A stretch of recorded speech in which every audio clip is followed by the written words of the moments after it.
The following is a presentation of the BellyUpSports Media Network. The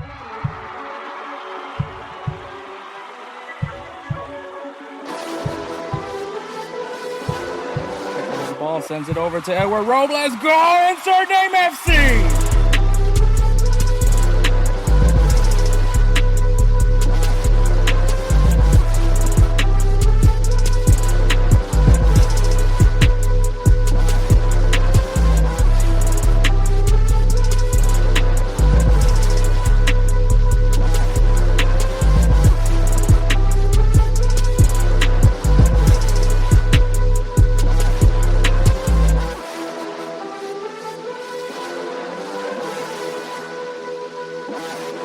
Let's go! Insert name FC!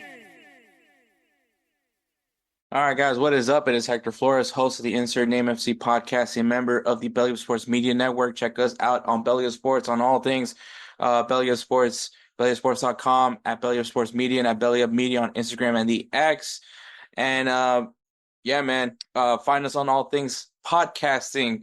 Find us on Spotify, Apple, Google. Well, I guess Google doesn't exist anymore. Wherever you get your podcast fix, we'll probably be there. Find the video clips from these episodes. So we break down the episodes in video format, but in shorter form. So that way it's easier to digest for everybody. So there is that avenue there. So you guys check us out on YouTube at Insert Name FC. And the other way you can also find the video versions of this podcast is also on Golz TV, GolzTV.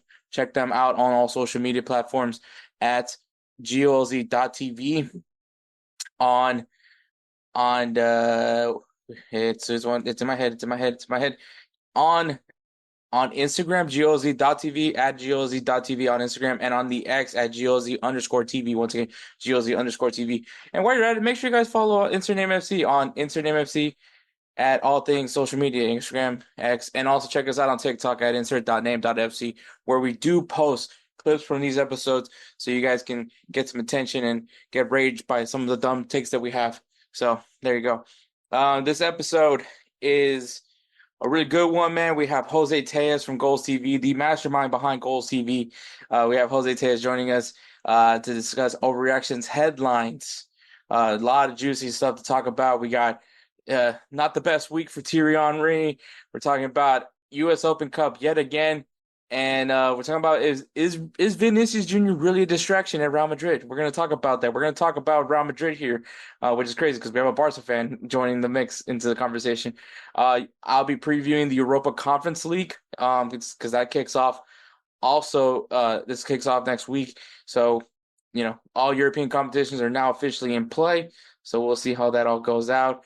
Like we did it last year with the Europa Conference League. We'll preview the tournament, but we won't talk about it till we get to the final. So it's just too many tournaments to cover. We already do a lot of coverage on Champions League and Europa League and Conference League. It's just hard to cover when you're not really familiar with the clubs involved in it. There is some familiar names in it, but all in all, there's a lot more names that I just don't know what I'm talking about when it comes to those teams. So it's just best to just preview it. And then when we get to the final, we'll preview the final. Give you guys players of the week. Give you guys some games to look forward to this weekend. Lots of juicy matches happening this weekend. And we'll wrap this show up with 3 up, 3 down. Last week we did Serie A. Kelsey came on to do Serie A, and I hope you guys enjoyed that. Jose and me will be doing 3 up, 3 down with La Liga Kits. So we got that. That league is now being discussed. Hopefully we mention your club. Hopefully, maybe we don't. Hopefully it's not on the downs, so you guys can be ready for that one. And then, that's pretty much what the show is going to be. It's really exciting. Always great to have Jose Tellez on. Always a good thing. Big update. Just started a new job. I am no longer at GTX. Thank God. The hours were just crazy. It was just not really a good, healthy balance, work-life balance, which is something that I actually do value. But now I'm at this new job. It is a landscape supply company. It's a straight 8 to 5. So I love it. I love that I'm actually getting an evening or even getting weekends again. So I'm all for it. I'm happy with it. It's a great company. I'm enjoying it so far. Just been one day, but still completely complete 180 of what I was experiencing at GTX to where I am now. Which there's nothing bad against GTX. I think I learned a lot of great things at GTX. It's just the reality was that it just wasn't going to give me what I wanted, obviously because of consistency, lack of benefits, and obviously inconsistent hours. Which this month, this the whole month of September has not September. Well, yeah, September as well, but like August and September has been a really rough month because like I have not been getting a lot of hours, but hey, now I got a job where I'm consistently get 40 hours a week, so I'm cool with it. Everything's gonna be back copacetic in my opinion. But yeah, so everything's good, man. Like I said, man, we got overreactions, uh, some TT Henry talk. We got Open Cup. Gotta talk about Vinny, man. Gotta talk about him.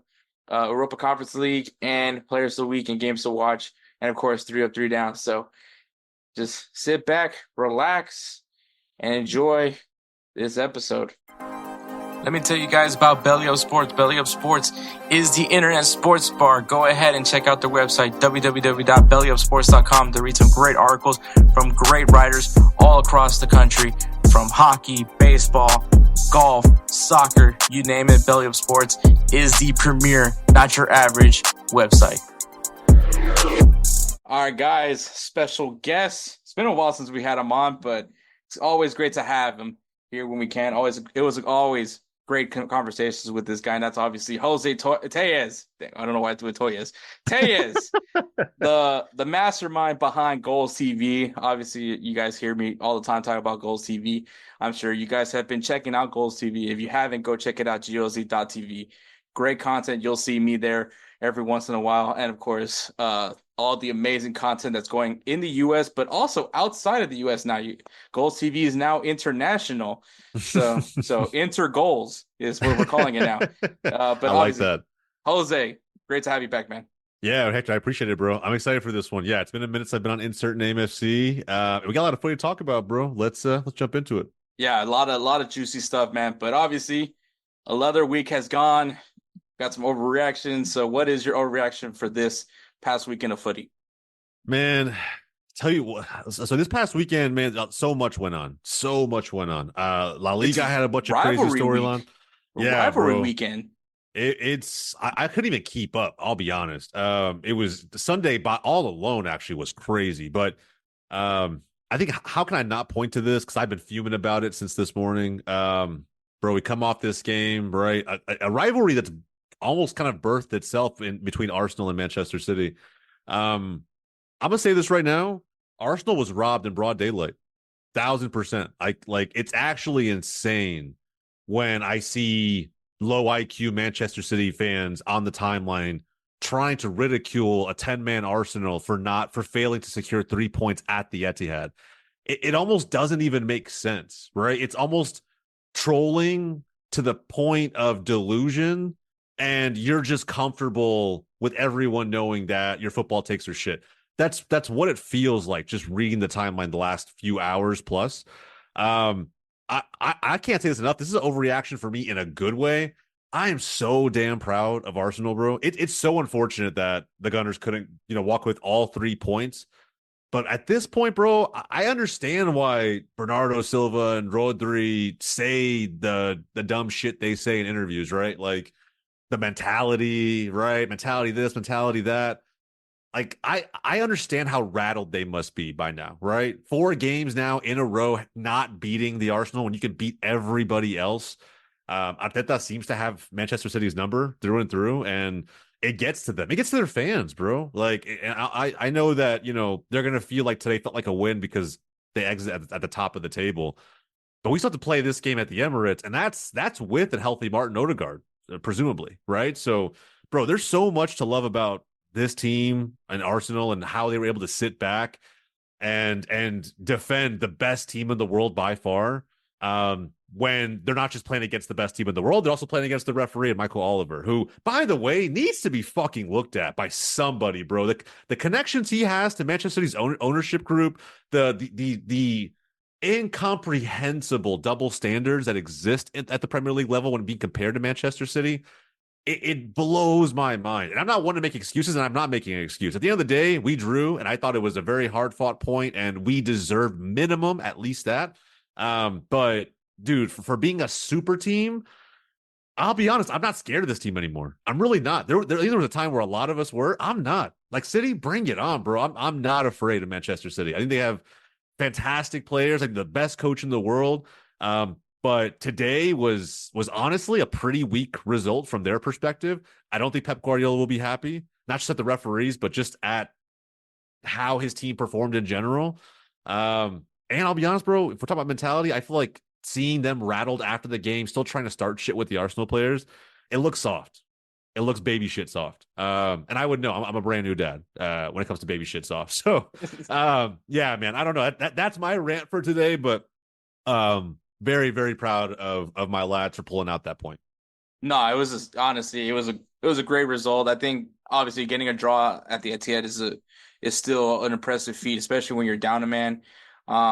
I if anything, Man City needs to start looking in like, dang, we can't even beat a 10-man Arsenal without Odegaard, and I think that's also a good thing to an important thing to highlight. But no, I think Arsenal played very well.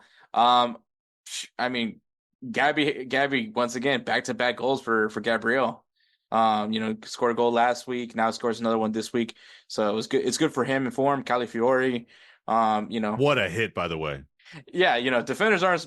Like we didn't bring him in to score goals, but it's a bonus. But bro, I freaked out. I'm not even gonna lie. When that goal when it hit, I stood up because I saw the curve and I was like, maybe. And then when it hit post and went in, I ran around the house, bro. Yeah, it was a solid game, great game. I think this is kind of just the theme now when you see Man City and Arsenal. It's just gonna be like, God, I hope it doesn't end, but at the same time, I kind of want it to end. Just you're going through all the motions throughout those games, and it's great to see that at least for the rivalry's sake. But yeah, Man City fans need to kind of chill out. I know there's that one bald Man City fan that keeps trying to downplay the Invincibles, and I get it. The Centurion, cool flex, bro. But once again, it's hard to have a perfect season, especially in the quote unquote best league in the world. So I just want to. And, Man City fans, be happy about your era. Be happy about it, but just know it was bought. That's all I'm saying. Facts. Just understand it. Understand it was bought. There's no shame in saying it's bought. Now you're dealing with now the arms race that is football. But I'm just saying there's no shame in admitting that the guy, you bought yourself your championships. As a Madrista, I could say it plenty of times, and I'm not ashamed to admit it. Respect. Hey, no, I again, it's not. We're not even saying anything that's down talking City. At the end of the day, it is what it is. You can't compare that era to this era because back then there was nobody spending. Actually, ever in the history of football, there's nobody's ever spent like this, right? So, or have the ability to even spend like that. So, hey, look, it is what it is. I mean, 200 mil was like a span of years, not in a day. Yeah, bro. Seriously. I mean, look, at the end of the day, like City, be proud of your team. Not saying you don't, right? But I think every City fan knows deep down, whether you're delusional or not, that this is not what you thought going into this game. You probably thought you were going to win. I'm sure after the Haaland goal in the first 10 minutes, you thought you were going to win. And it didn't pan out that way. Because at the end of the day, Arsenal's a title challenger that doesn't have to, break the rules 115 times to be in that race. And so I think it's going to be a really interesting title race this season. I think, in all honesty, this game, though, it felt like United Arsenal used to feel. And I think it's heading in that direction where it's chippy. There's going to be plenty to say in the tunnel and even after the game.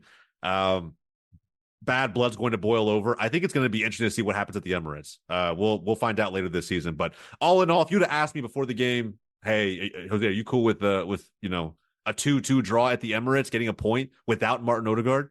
Yes, 1,000% yes. I would have been comfortable with that result. It's a shame how it kind of happened. But at the end of the day, 10-man, 2-2, W in my book. Yeah, exactly. My overreaction for this weekend was I didn't realize how much I needed hot ones to have Zlatan Ibrahimovic on their show. I didn't realize how much I needed that. But I did, and I'm glad it happened. Way to kick off the new season of Hot Ones. I didn't think anything could top Sydney Sweeney, but apparently I was wrong. Yes, you can bonk me for that one. But yeah, no, I love the interview. I love that Zlatan was a real trooper, man. He really toughed it out. The last one, not the best pose, but I mean, he admitted it. He got beat by the Wings.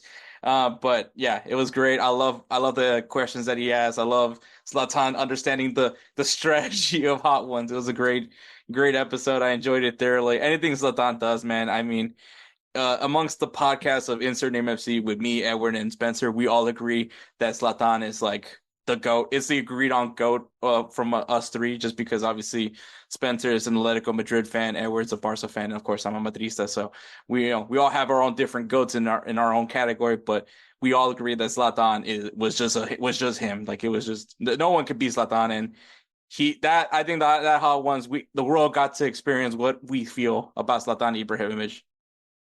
Facts. Big facts. I like that one.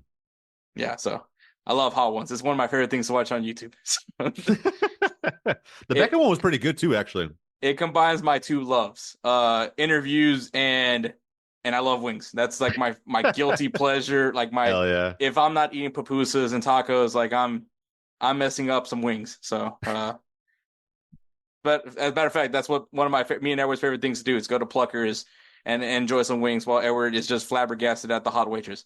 It has happened. It's a real story. True story happened. It was his birthday. Hell yeah. But yeah, so good times. But yeah, thank you, Sultan. I needed that. I needed that more than I ever thought I needed in my world. But yeah, great episode. But all right, man, headlines, right into it, man. So this was quite the week for, I guess, just people wanting to let things out in the air now. We had a very interesting interaction in CBS, whatever they call their show. But Thierry Henry, obviously legend, GOAT. Many people, we have the two Arsenal supporters here that definitely loved everything of Thierry Henry. But yeah, obviously now he's a pundit. He dabbles in coaching from time to time as well, apparently. And obviously everyone's also roasting him for the whole fact that Kate Abdo, which I'm sorry, not Abdo anymore. Kate Smith. Yeah. That just made her so not unique anymore. I know, bro. The most generic name of all time. It might as well be like Jane White or something, It's literally like randomizer. You just randomize your name. It's what happens in FC 25 career mode when you've gone too many seasons. They just start like random auto generating players and shit. Yeah, it's that. It was insane. But yeah, so aside from him getting trolled for that, dude, the people whoever like photoshopped him as Ross. Bro, that was amazing. That was an amazing kiss. Meme. Yeah, bro. I wish I could edit that way. I wish I can edit like that. I can't. To be fair, I think he was kind of salty. I'm not even gonna like downplay it. I really think I love Thierry. TT is like my Premier League GOAT, 100%. But I think he was, bro. I don't know if it's because of that, but he kind of had to stick up his ass this week. Yeah, I'll be honest. And this doesn't make it any better. But they were talking about they started talking about MLS. And obviously TT played in the MLS with the New York Red Bulls and won a championship, but that's not his fault. It's the Red Bulls' fault. And he had the take. I don't know if it's a hot take, kind of a take. I think it's a good take. But he felt that the American players that were in the MLS when he was playing was significantly better than the Americans now. Which, I mean, depending on the context you're looking at it, the more better American players now are obviously now playing overseas in Europe or in some sort of different league. So I can see the context of what he's going off of. And let's be honest, like, we look at Jose's team, we look at my team, like, what's the percentage of Americans on that roster? Yeah, bro. Especially at my roster. It's just an old man yells at cloud moment. Like, yeah, no shit. It's like the same reason you don't compare eras, right? It's like, yeah, like players today, like players who played in previous eras are always going to feel like their era was superior in some way. It was more physical, or we had to actually play because the teams weren't spending like they spend today. Like, whatever the case may be, they're pointless arguments. Like, it doesn't matter. Like, I see where he's coming from, and maybe he could use that as an excuse for why the Red Bulls didn't win shit while he was there. because they were making playoffs plenty. And they had some star-studded rosters. I remember Bradley Wright Phillips. I remember Rafa Marquez. I remember all these guys playing for the Red Bulls. They couldn't win anything. Cahill was with the Red Bulls. Yeah, Cahill too. Yeah, bro. That's what I'm saying, man. It's like, I get it. You want to kind of justify that era a little bit, but like you just said, our best talent, stateside talent specifically, has moved on to Europe. Back then, that wasn't happening very much, which is evident with the World Cup teams that we sent to, let's say, the 2010, the 2014 World Cup. Like why are we doing this? That's my question. It's like, why even make the comparison? Why allow fans to poke holes in your logic and your ball knowledge? Like, I don't know. To me, it's kind of an LTT took. Yeah, definitely. And obviously, when you look at the last U.S. call-up, you had Tim Ream and Patrick Schulte being the only representatives for the MLS. And I mean, once again, I think it's just, especially now with Pochettino, which, I mean, the question is going to be seeing what he pulls from the MLS, if he sees anybody of quality from the MLS. But yeah, I mean, obviously the back then, with Klinsmann or whoever was the coach, it was always like, I mean, we were hyping up Julian Green at one point. Like, the kid I forgot about Julian Green, did I? Kid never even touched a foot of a Bayern Munich match. Hey, but he dethroned Landon Donovan though, so and somehow we're like, yeah, he needs to be on the roster. Never played a single match for Bayern Munich senior team, but we need this guy on our roster. And so, like, I mean, we are not. I am not gonna pretend and tell y'all that, oh yeah, we didn't hype up Matthew Hoppe.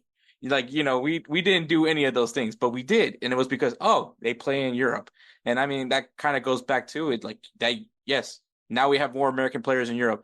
When TT was there, I mean, we had, I know for a fact Landon Donovan was there because he's never leaving the MLS. At least for that one period at Leon. But yeah. But you could also argue back then that we also had better European talents in MLS too, collectively, right? Like, back when he was there, like we mentioned some of the names, right, with Cahill and Rafa and those guys, but you look at the Galaxy, dude, Robbie Keane was there, Ibra was there.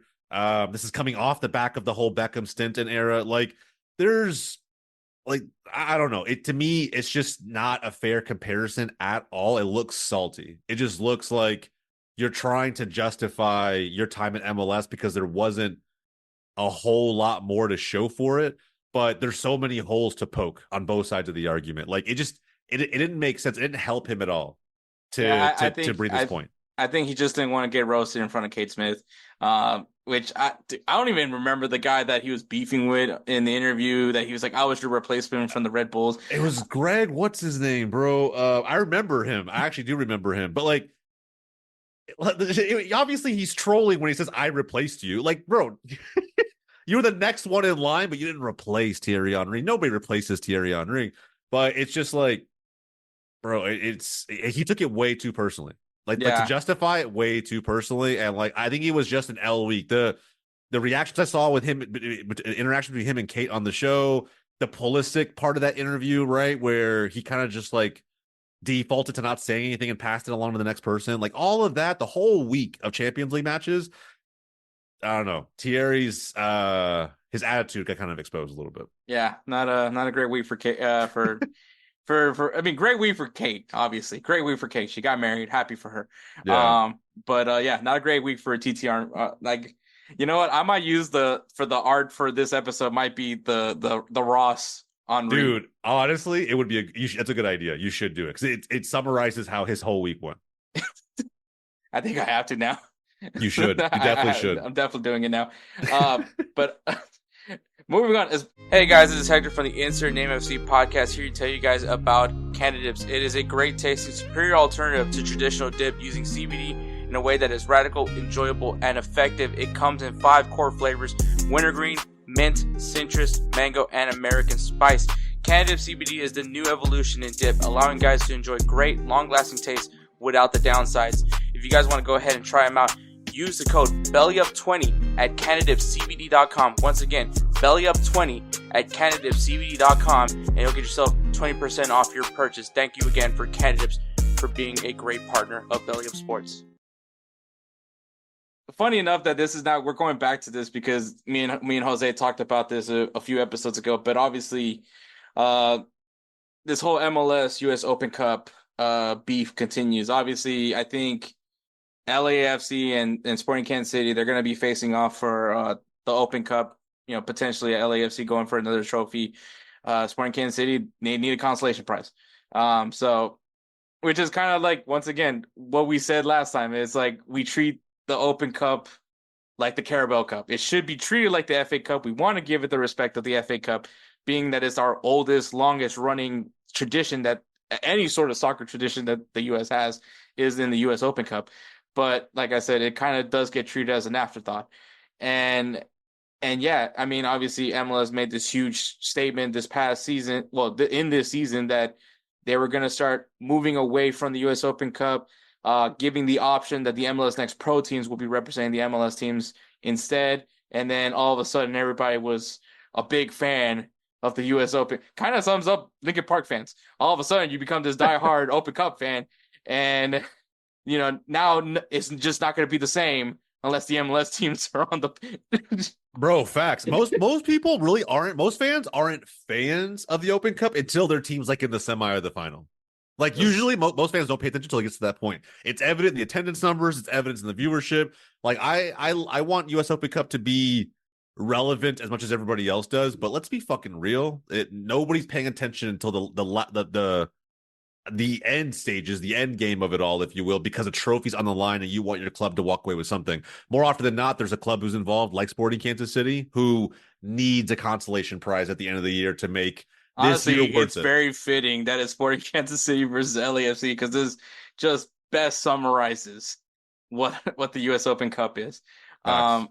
But yeah, you know, just all of a sudden everybody's a diehard U.S. Open Cup fan. Just like all of a sudden everyone forgets that One More Light was an album for Linkin Park. In TikTok, all I get is just videos of Linkin Park. I'm like, It's rent free now. I get it. It's rent free now. it's a great song. But I mean, anyways, I'm not really a diehard Linkin Park fan, anyways. I like Linkin Park, but not a fan. Not saying I'm not gonna say a fan, but anyways. But going back to this, obviously the criticism that came from MLS towards how they treated it. But you know, Garber was like, you know, we need to try to do something with the Open Cup, right? We need to try to like show that we care. And he brings out this quote that, you know, the path isn't linear. It might have to be a bit circular than we have at one point, trying to figure out how to make it make sense for the stakeholders. It's not just for MLS or players, fans, blah, blah, blah. But they're going to try to figure out a solution for the US Open Cup. Like, how do they make this work in some sense while giving respect to the Open Cup, but also making the owners want to do this tournament? Because I'll be honest, the money isn't there. This tournament is not advertised well. It is not publicly available unless you have ESPN Plus. I'm guessing. I think CBS is another option. Paramount, I think, is an option. I don't know.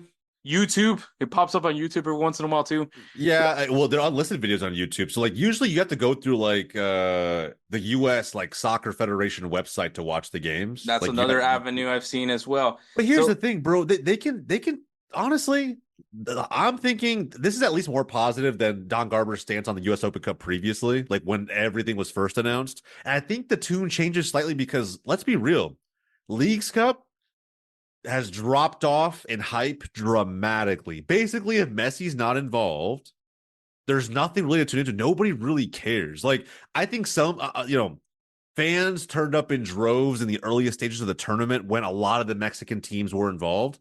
But you saw as soon as a lot of the Mexican teams exited the tournament and went back home because they collected their cash, they're good. There wasn't too much of an incentive. It's just more games that, I guess counted for something, right? Because you're going to get you're going to get qualification as part of winning Leagues Cup, but like qualification to Triple C, right? So like, sure, that I guess that's some of it, but that was also a prize for the US Open Cup. I think if they just give the Open Cup the same respect and the same level of support that they gave Leagues Cup, everybody would be fine. In all honesty, you don't even need Mexican teams because I think they've proven that while they can boost attendance numbers, I'm willing to bet the viewership numbers didn't skyrocket. Like, I think Messi is the key and the hype that was around Messi's insane Inter Miami run because he was first touching down in MLS. That was the first cup he played. They made all the way to the final. Like all of that gets fans hyped. But when that doesn't exist, it's just another tournament, another cash grab tournament that has been started up randomly. And then it's going to take just as much time, just as much investment as could be funneled into US Open Cup to make it successful. That's how I feel. Like it's going to take a lot of money to make Leagues Cup successful. Why not focus on one tournament? Yeah, no, it's the insane part. I think there is a way where you can have, in some sense, both. When you look at the Carabao Cup, and I'm gonna just go back to the Carabao Cup is played in the first half of the season, correct? At least the majority of the matches are being played, and then kind of a little bit later into the season is that when you start seeing those especially the really early round FA Cup matches are being now televised. Yeah. But at least at that initial point, it's Carabao Cup, and then we'll do the final a little bit later, January, February, somewhere around there. I don't really pay. I just shit, it's the final. That's literally how it just stumbles upon me on ESPN Plus. But I think the same way has to be done with, you can kind of do with the Open Cup, have these matches be played a little bit earlier. I still say it would be nice to have it in a like in a neutral site, at least the final, to like, I get the incentive. The thing is, I just don't like the weird ranking list that they send out for like the finalists for the final, because it's like, especially when it's like Dynamo fourth. So I'm like, so there's just no chance I get a home game. Like, yeah, I see what you mean. 100%. I mean, yeah, I don't have much else to say on that part. It's just, I don't know. Like they could, I don't know. It's almost like an egotistical battle. Like there's almost, in my opinion, there's almost no reason for Leagues Cup to exist. There really isn't. Like, I know we're trying to extend the rivalry between Mexico and US. I know that at a national team level, maybe it could translate to clubs, but it's just not there. Like it really isn't. Even in the All-Star game, right, against Liga MX All-Stars, after certain players were subbed off, it was very like, like I'll care, I guess, for tonight, but like there's nothing beyond this. Like I don't know, man. It seems very, very forced. And I feel like we should instead try to ignite local rivalries, right? USL versus MLS, and the local market, small team versus big team. Like to me, if you're gonna pump a bunch of money into something, that to me seems more worthwhile. But again, either way, I'm not saying that automatically I would be diehard invested into the US Open Cup. I just think it already has a foundation. And to build up another Cups brand, another Cups excitement and hype from scratch and expect it to just click like that, nah, man. The only thing that could bring you that kind of hype is Messi, and he's not going to be around forever. So I think you say that, and it actually got me thinking a little bit more now, is why isn't that we're not trying to put more emphasis on the Triple C? And I know we just started this new format of the tournament, but I mean, if you really want to make it that Champions League sort of feel, even though obviously it's not Champions League, but I mean, like even in South America, they have Copa Libertadores, they have like the group stages and the tournament, and I'll at some point watch it when it's available on BN Sports. But if the big emphasis is like, oh, we know the attention we get when these Mexican teams come to the US, and all that. But what if CONCACAF just somehow expanded the CONCACAF Champions League, and it's kind of now more European-esque, if you will, right? You have your season play, you have the Open Cup. That's kind of your continental. No, that doesn't make sense. Your country tournament, right? Your yeah. I know what you mean. Your nation's tournament, and then obviously you have this continental tournament. There now it's clicking. Now you have like a legitimate CONCACAF Champions League where you have multiple teams. So and then in some sense CONCACAF, and obviously this is a huge CONCACAF doesn't really have money kind of thing, which is the real true part of it all, because then you're giving these opportunities to these teams in El Salvador, Honduras, Costa Rica, the Caribbean, to get a little bit of that piece of the pie, if you will. I think if Liga MX and MLS want to try to get more money, I think building up that Champions League a little bit more is probably the better route to go. But that's just me. That just clicked on my head when you were talking about that, because then people will take MLS a little bit more seriously, I think, especially the Euro snobs, that it's not the same as Europe. When it's like you have these like no these things that you're familiar for those footy heads, but enough to have that intrigue for the guy that probably doesn't know too much about the MLS and soccer. And then kind of how you're talking about, like, there's not just Mexicans that live in the US, right? There's also a ton of Salvadorians. I'm one of them. A lot of people from different countries in Central America. You know, how cool especially some people, I know a lot of people that haven't been back to their country in years since they came to the US. Do you not know how cool it would be for them to see their boyhood club be here in the United States because they're playing Colorado or they're playing New York? Yeah.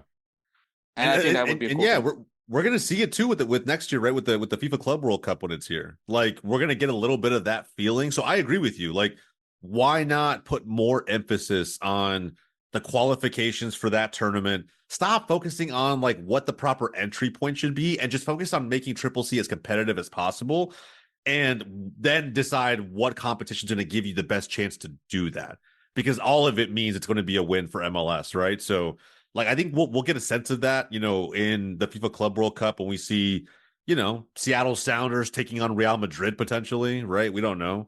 I think we don't necessarily need all of MLS to be represented in a big way on that world stage. It's more about like just even the top end, whatever top team's going to represent Major League Soccer in these competitions, having that be a positive showing so this league continues to grow and continues to be valuable for players abroad who are considering it as an option. Yeah, exactly. And I think that MLS has things to figure out how they want to treat this US Open Cup. It's something that I would love to see get better recognition. I do want to see it get in a consistent coverage. I don't care if it's on YouTube. Okay, fine, it's on YouTube. There's nothing against that. But like, have someone just be willing to take the risk on the money and have it so where all the fans know I can watch this US Open Cup match either on YouTube or Paramount or ESPN Plus, wherever it's going to be played. Just let me know where it's going to be, where I'm not having to go through Twitter and Instagram, shoot, even the team's website to figure out where this match is going to be played. It's like they don't want us to watch it. It's like they don't want us to. Also, I'm sorry, MLS, but play the matches in the USL stadiums. Give them the revenue opportunity. We don't need the Dynamo doesn't get revenue anyways from fan appearances. So just facts, bro. I agree. We're missing out some cool stadiums, man. Tampa Bay, I think, is one of the most beautiful stadiums that in the U.S., period. It's not huge, but it's still a beautiful stadium. Dallas played there, bro. Dallas played there against the Rowdies when we beat them in the Open Cup. And like, yeah, bro, it's like right off the water. It's amazing. I think of several Dallas fans who that week were tweeting out that they would never have a chance to go to a stadium like that if it wasn't for the Open Cup. I mean, Orange County, cool stadium, man. Like, I think we're missing out on some really cool things to showcase what U.S. soccer really has to offer, man. And I think that's unfortunate. But like, that little decision, yes, is it a risk for the MLS team? Sure, but they're gonna get the revenue from the television anyway. So let the teams get, let the USL teams get those tickets, because the USL fans are more committed than I would say than an MLS fan would be for a U.S. Open Cup match. I agree. Exactly. And all right, the last headline, and that is if you're not a Madrid fan, you probably are going to be enjoying this, but if you're, and in some sense, but obviously there's this whole thing that Vinicius Junior is just this huge distraction to the team, and it's just ever since the Mbappe edition, in my opinion, it's just been more and more about how this isn't going to work. Vinny's not happy. Obviously, rumors circulated that Vinicius Junior has interest from a team in Saudi Arabia. Shocking, a team from Saudi Arabia is prepared to give money to a top quality player. And then people were just feeding into that rumor that, oh my God, Vinny's going to go there because he wants money. Okay. I mean, I guess. I mean, all right. How do you feel about that though? Like, and when I ask how you feel about that is like, do you think realistically there's a chance Real Madrid, because in my mind, there's a very clear player who probably will exit, in my opinion. I'm not gonna say who I think it is yet, but there's a very clear player for me that has a path out. I don't think it's Vinny, but I had this debate on another show earlier today, actually. Any chance that player's my adopted son? Yes. Yes. For me, I think Rodrigo is the one who will depart. I think it's not going to be this season. I don't think it's going to be in January or anything. I think it'll be after this season. He just feels like the one who's not going to let ego play into this. I think Jude, Vinny, and Mbappe all have egos that need to be fed. And I think that there's just going to be an odd man out. And it smells like Rodrigo. But I could be wrong. Do you think it's going to be Vinny? Why or why not? The thing is, for me, is I don't necessarily think, like, once again, I think all these rumors that are coming out that are being fabricated on that, like, nobody's happy in Real Madrid. And I think I think the factor that you also throw in, Bobby Charlton himself, Endrick. I love that guy. Bro. Bobby. He's just material on material. Bro. Not adopting him though. When he said Bobby, I was like, ugh. Yeah, I was like, ugh. Not my son. I was like, I don't even think you existed. No, I was like, this dude. I don't even think I exist. He was watching highlights and was asking his dad, "Why is the screen black and white?" Like, there's no way. There's no way. Anyway, good. What's wrong with this projector? What's wrong with this projector, bro? Why is it flicking? Yeah, exactly. But I think there's like these rumors that are just being fabricated. I mean, the Champions League victory alone from Stuttgart of Endrick, who decides to take this yes, it was a goal. Amazing goal. I think it took everybody by surprise, including the defenders and the goalkeeper, because that was not necessarily the fastest ball I've ever seen when he shot it. But no, it was a keeper error, I thought. But yeah. Goal's a goal, though. Goal's a goal. Goal's a goal. No matter how accidental it was or it wasn't. But the funny image is just it's Endrick, Mbappe, and Vinny just running, right? They're making the run. Mbappe and Vinny are open. It's like any of these two guys could get the ball from Endrick, and Endrick's like, shoots it a little too early than expected, which obviously threw off the goalkeeper and defenders, and it goes in the back of net. He scores his first Champions League goal in his 16-year-old career, or 7. I don't know how old this guy is. I think you know what? I'm just gonna make this a trend. I'm just gonna make him younger every time. Fair. But he scores his goal, and everybody's like, "Look at Mbappe. He didn't even go celebrate. He look at the face he made." And I think the face he made was a face that even I would have made, which is, what the? Hold up. Okay. Which is literally. To be honest, bro, like, honestly, that situation worked out as well as it could have for Endrick. Like, it really could. Because in my mind, when I saw all three of them running and just basically stampeding towards the goal, and this is kind of what Madrid fans wanted, right? 3 insane finishers and speedsters all working together to get up there. But then, Endrick takes the shot early. He was very lucky it went in.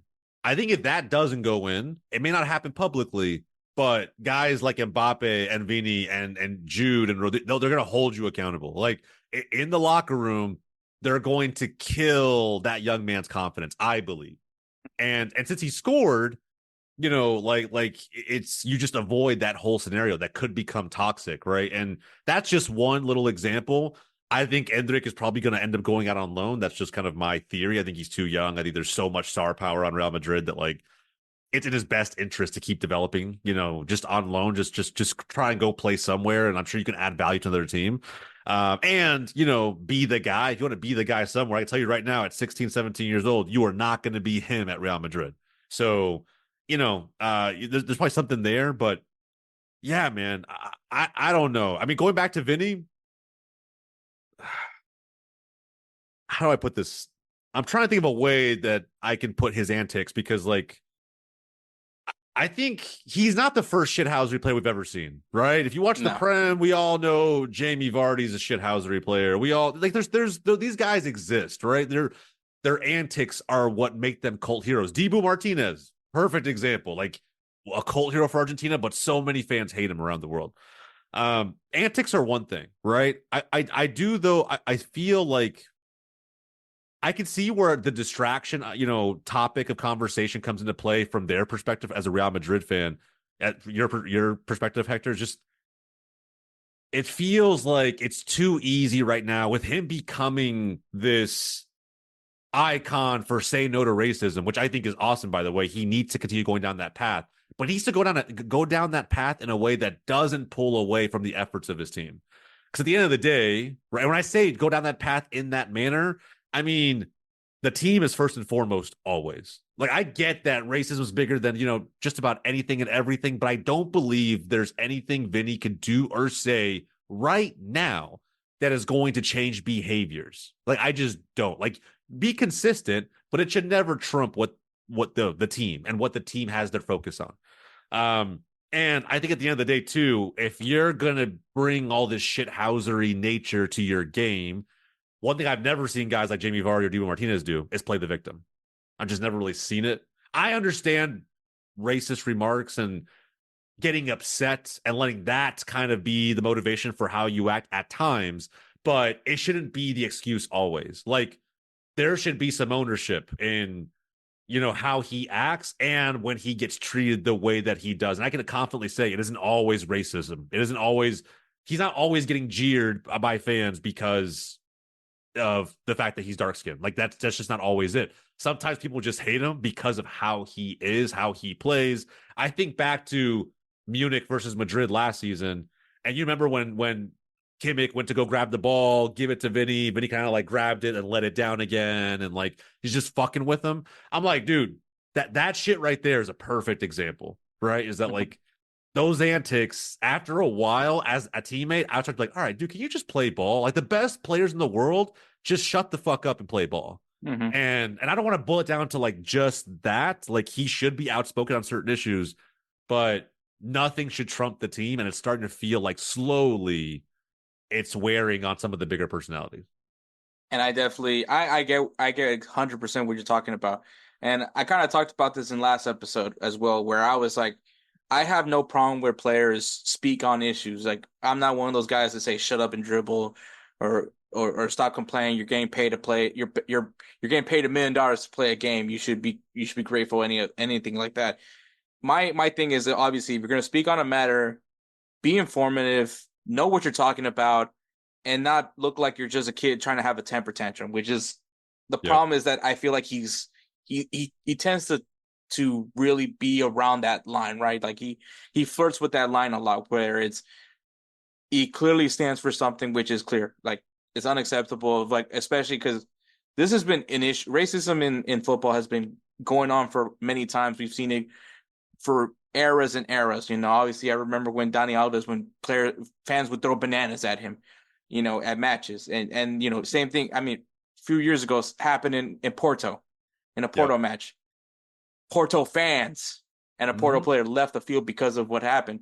So it's always been a recurring thing. It's happened multiple times, and I think Vinicius, who received a lot of it too. I know, from the times of Atletico Madrid fans hanging a dummy of Vinicius and all those things. So I understand that it comes from a place that I know for a fact it's real. But it is the victim stuff that definitely hurts his part. And I think that that's kind of what was the downfall for like Colin Kaepernick, right? Like, with me, was just the point where it became where you're crying wolf, and then all of a sudden it just stopped. And I hope that doesn't happen for Vinny, because now I haven't heard anything from Colin Kaepernick since then. So I don't know. Like, now everyone's wondering whether or not were you just speaking on a matter to gain attention, or did this really matter to you? Yeah. And so I don't want that to happen for Vinny. So I don't want Vinny all of a sudden gets sold to Saudi Arabia and then he stops talking about racism in football. That's the part that I'm going to be like, so you were just full of shit the whole time. Yeah. And that's what's going to hurt me, at least. But I do think that there's a lot of fabrication rumors. Mm-hmm. A lot of it.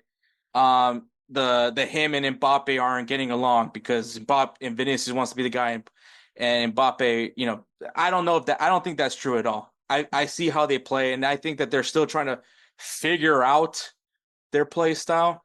And once again, I keep saying it. Once Mbappe realizes that he needs to just watch Benzema films and be like, oh, that's what I got to play, I just don't think he's him. That's the only thing. Is that like It's the I worst just feeling because I know it's not.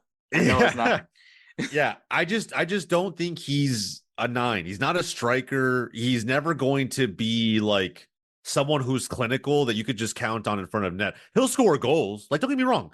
Put him as the nine. He'll score goals. But like you saw against Espanyol today, he'll also miss a bunch. He'll miss a bunch of good opportunities that I feel like. And I mean, his only goal was a pen. Yeah. Um, Three of his 4 goals in La Liga are pens. yeah. So it's just like it's one of those things where I understand the frustration. And look, I don't think this is done. I think we're actually going to see we haven't gotten to the tipping point yet. I think the rumors might be fabricated or exaggerated to an extent, but I do believe that Mbappe is a person who feels entitled to a point where any team he goes on is eventually his team. And I think that right now, this is Vinny's team. Like this is Vinicius Junior's team. He has of all the attackers, he has the most seniority. Almost all players, really. He came there when he was very young. He's grown up at Real Madrid. He was there before Jude. He was there before technically Rodrigo. He was there before Mbappe. Like he's got the seniority and he knows what it takes to win trophies there. But at the end of the day, like I think he feels like Mbappe feels like, I mean, that's cool, bro, but I'm better. And I think at some point Mbappe's going to say, I deserve to be on that left wing. I'm a more consistent threat. I am going to be the guy who holds it down for us like Ronaldo used to. And then at some point, Madrid will have to figure out whether or not Vinny is okay with moving to the right or potentially shipping him out for a big fee. And I don't think it would be Saudi. I think it would be like the Premier League or something along those lines. But if that, can you imagine like Manchester City with Vinicius Junior? I don't know. EA Sports FC sure likes to send Rodrigo over there.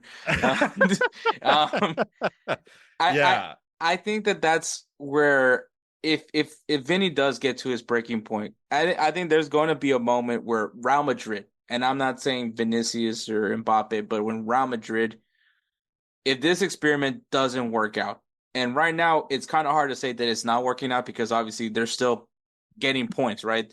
Even though there's like a lot of frustrating draws, which I mean, once again, it's very on par to what Real Madrid does. They always struggle early. Last year they were struggling early in the season, and then obviously the end result is the same thing happens whenever I play EA Sports FC. We start the season rough and then somehow we win in trouble, even though that has never happened yet in Real Madrid's history.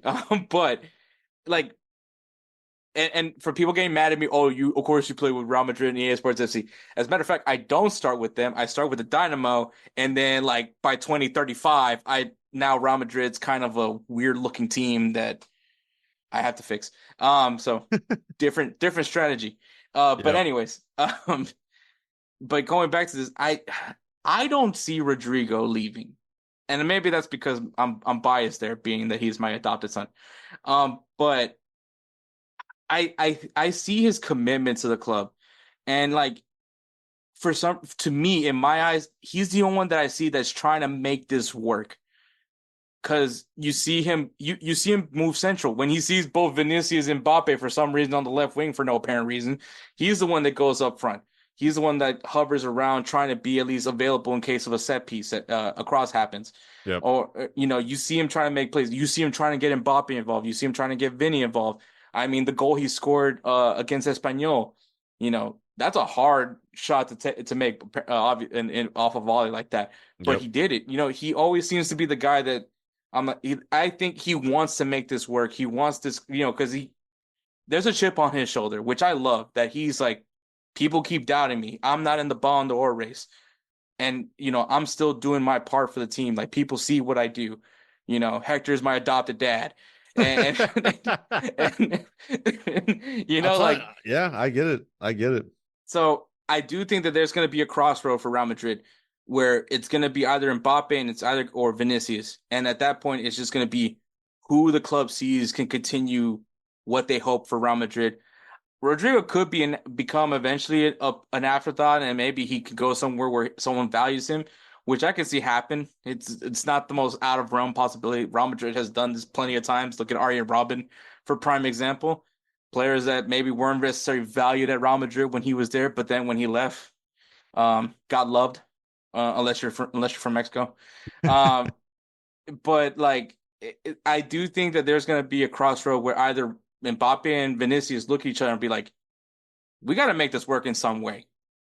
And one of them has to figure it out. And at least I'm giving props to Rodrigo because I think he's really trying. Yeah. I just think I think when push comes to shove, I don't believe they're going to sit down and be like, we just need to figure this out. I think that that's a sign of good collective units. And not that Madrid isn't a good collective unit, but it's different from other teams. Like other teams can be a well-drilled, good collective unit, have a good manager who has his ducks in a row with his guys, and like, they're all on the same page. They're all fighting for one thing. I think it's Real Madrid is different than any other club in the world in the sense that you have more superstars, more X factor to you, and a ton of guys who just feel like they belong there. They belong at the biggest club in the world or the most successful club in the world, and that they're not going to move aside for anybody. That they are the best at their position in the world. And I think when push comes to shove, I think somebody's going to be out. I think personally, it'll end up being wrongfully probably Rodrigo. Like you said, I actually think of the three attackers between him, Vinny, and Mbappe, he's probably the more consistent from a number of perspectives. But I have a hot take. I think he's going to end up leaving at a time when someone like Arsenal wants him the most. When he's kind of the missing piece. I think right now, if I'm Rodrigo, it's easy for me to hang back in the shadows and kind of think as a sub and think, I'm going to let this play out. I'm just going to see where this goes, right? I'm going to see who's not willing to back off, whose ego wants to remain on top. And me, I just want to win. I just want to win trophies, whether it's here or elsewhere. I kind of feel like that's how Rodrigo is. He's just like a competitive player who wants to win. And I think a lot of teams, many top teams out in Europe would heavily take him as kind of that final missing piece to take them over the top attacking wise. And I feel like Arsenal and Arteta will be that. I feel like Arteta already has him on his list. And it's just going to be a matter of time before he realizes that he either needs to move on from Trossard because of age or from Martinelli because of lack of form. And Rodrigo will be there waiting in the wings, waiting to get called upon. So yeah, I think that there's a real world opportunity where that happens. And they try to keep Vinny and Mbappe just due to the sheer impact they have individually. But I still don't think it'll fix the problem. Like at some point, Vinny or Mbappe will have to move aside. And someone will have to play striker, someone will have to play left wing, or be okay with playing on the right. I just don't think they'll do it. Yeah, and I think kind of how you mentioned that the potential of Rodrigo leaving, which I think it is very likely that it could happen, that it is Rodrigo, and everyone keeps saying that it's going to be Rodrigo. And I mean, it's crazy to think these guys are so young, but they have accomplished a lot. In such an early career. And I think they're like with Vinny, Vinny gets all the pressure. All the pressure gets thrown to Vinny. Like Rodrigo, he gets the luxury of being, having all the success that Vinny also has. But at the same time, he doesn't get the pressure that Vinny gets. All eyes are on Vinny. All eyes are Vinny when he goes to play for Brazil. And now Brazil is becoming a huge dumpster fire right now. Yep. And I think that since the Champions League, it's just been more and more things have been piling on by Vinny. I don't think that the Copa America helped at all for Vinny because it just, now everybody's questioning how good is Brazil? Is Brazil even going to be in the World Cup?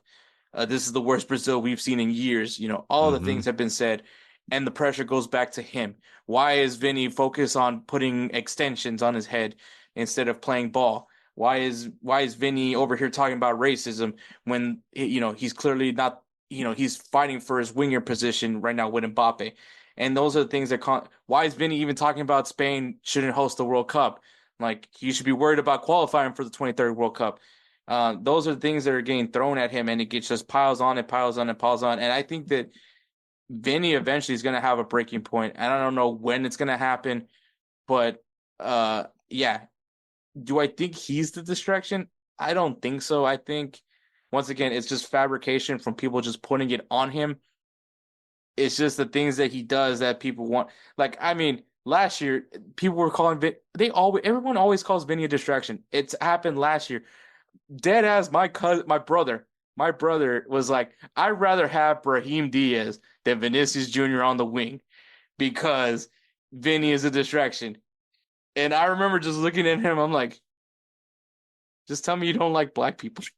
Bro, I also like that's probably the dumbest shit you said. I will say this, like I think there's an easy way. The reason it wasn't as loud last season is because one thing we know, right? Winning cures everything. It cures everything. Like if you win, and it doesn't matter how you win, right? Because even last year, I will say comprehensively, like City were a better side when they went down to Real Madrid in the Champions League through and through. They were the best team in the world. They still are. But, the Real Madrid have more X factor per player on their roster than any team globally, period. And that's what gets them over the line in big matches like that is the individual quality and the talent. But with talent comes ego. And as long as you're winning, none of that other distraction shit really happens. It's just with when you win everything and then you add a world beater piece, right? Literally probably the best individual player in the world at the moment. When you add that to the mix, the expectation grows even higher. And when you're not meeting the expectation, it's really easy for all of these rumors to feel like they're coming out of the woodwork. Like, since when is Vinny a distraction? Why does he have to appease Mbappe? Why is Rodrigo going to get left out? Like, all of these things can be cured by winning. It's just a matter of how long it'll take Real Madrid to get there. Yeah, and I think eventually it's gonna happen. Also, by the way, my brother is not racist. He literally has just terrible ball IQ. That's all it is. That's all it is. I love my brother. I love him like a brother. It's fine. That's funny. Not racist. I can confirm my brother not racist.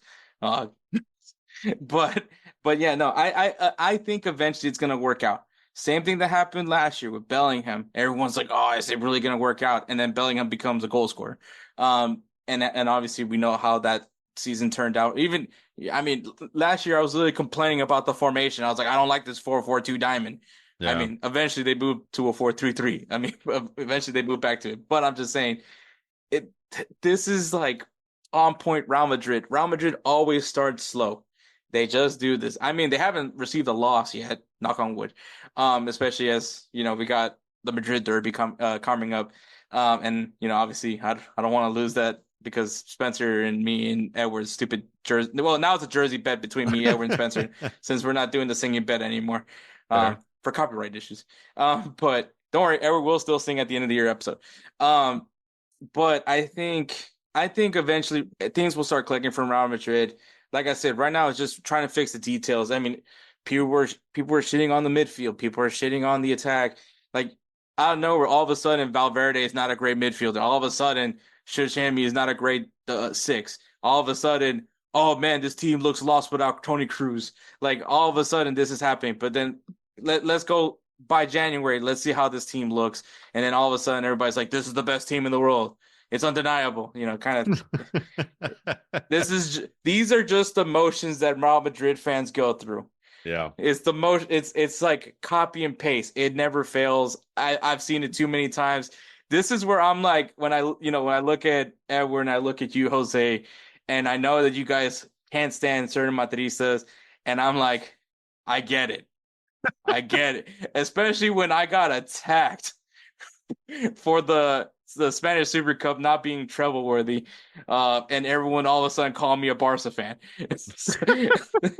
Look, man, for those who don't know, like this is what I can't stand about this argument. It's like if you don't blindly support either way of this insane, the greatest rivalry in the history of football, then like you're a fan of the other team. No, man, at the end of the day, if you think that, you haven't been around long enough. You're 15, you just started watching football. And if you are, cool. But at the end of the day, real Madrid fans know, and I say real as in real, not Real, but real Real Madrid fans and real Barcelona fans know that we need each other.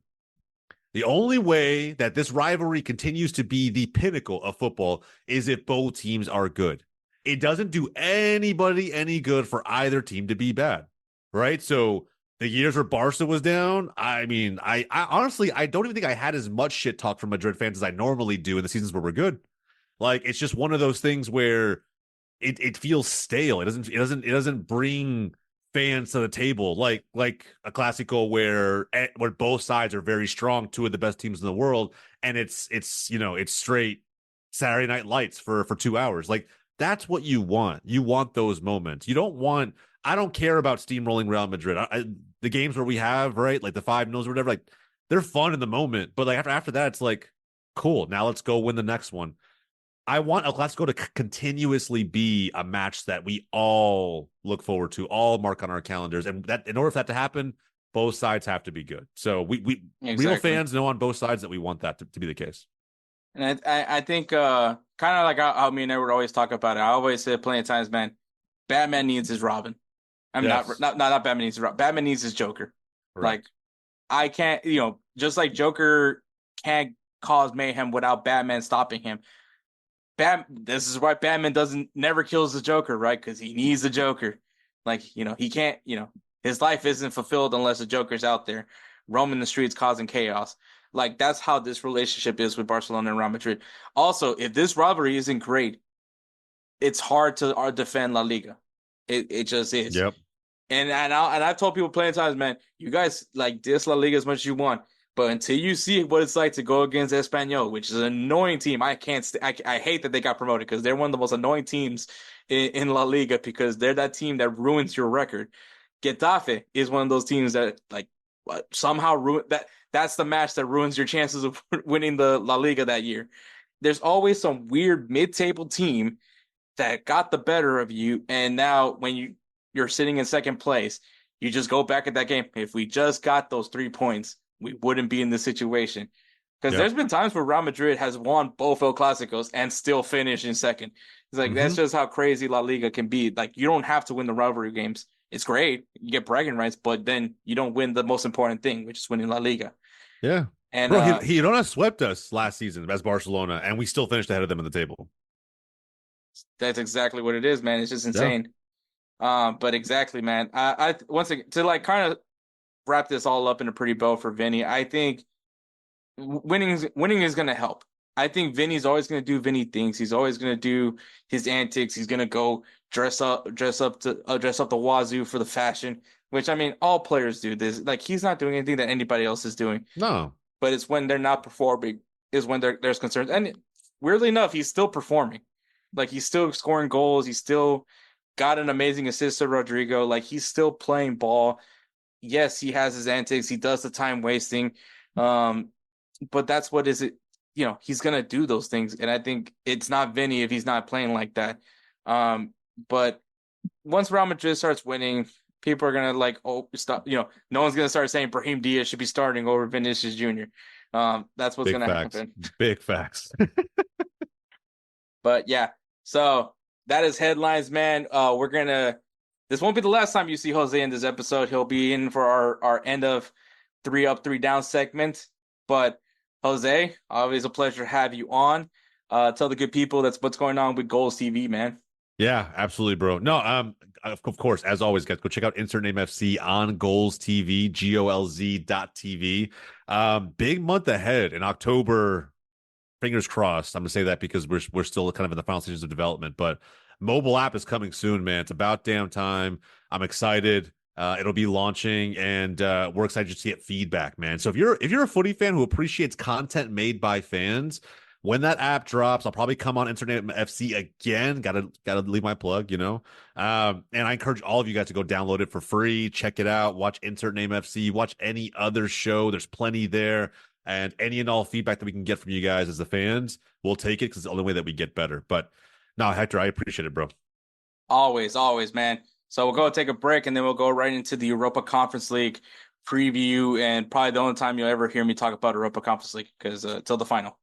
So, enjoy. Hey everyone, it's Ryan from No Credentials Required to talk to you about one of our newest partners at BellyUpSports, SeatGeek. Yeah, live sports is great on television, but the feeling of being at the arena is a priceless experience. That's why our friends at SeatGeek are there to help you find the best tickets at the best prices. Not only can you get tickets to sporting events, but you can also get tickets to concerts, comedy shows, musicals, and more. Search for your desired event now at SeatGeek.com, enter promo code BellyUpSports at checkout, and you save $20 off your first purchase. SeatGeek. Life's an event. We have the tickets. All right, guys. Thank you, Jose, for coming on. This isn't the last we'll see of Jose Tellez, so it's not over yet. We're going to see more Jose Tellez, but the Europa Conference League kicks off this next week. So all European tournaments are now in play. So get ready for that. So once again, if you guys are not familiar, UEFA has completely changed the way that these tournaments have been run, which is kind of funny because Europa Conference League is the newest tournament. We've only had 3 of these tournaments already. So now for the 4th year, for the 4th year of Europa Conference League, it's going to be featuring the new format, which is similar to what Champions League and Europa League has done. So just to reiterate what happens, no more groups. It is just one giant table of 36 teams. There is still going to be drawings for these matches. Obviously, you get put in 4 pots, A, B, C, and D. And the pots are essentially to be deciding what matchup. So each club has to take on 2 teams from each pot, a home and away match. So it makes things fairly even for everyone. Everyone's dealing with the same quality of opponent. And if you want to know how you get into the pots, it all depends on your UEFA coefficient. Your UEFA coefficient is just a number that they give you stating how good of a team you are, depending on the league you're in, based on things of your league and your success, and all those things are incorporated to put you in your pot. So that's just pretty straightforward. Top 8 teams at the end of the group stage, or the league round. I don't know how they're calling it, but group stage. I'm gonna keep calling it the group stage. Top 8 teams in the table will automatically advance to the knockout round, while 24th to 9th place play in a preliminary knockout, which means that they will face off against each other. Winner advances to the knockout round. This is the lowest league, but just so people understand, there's no one getting relegated to Europa Conference League. There's no team from Europa that's going to come down and now be playing in Europa Conference League. It is, if you're in this tournament, you're in this tournament. If you're out, you're out. There's no other way. So if you finish 25th and below, you're done with the Europa Conference League.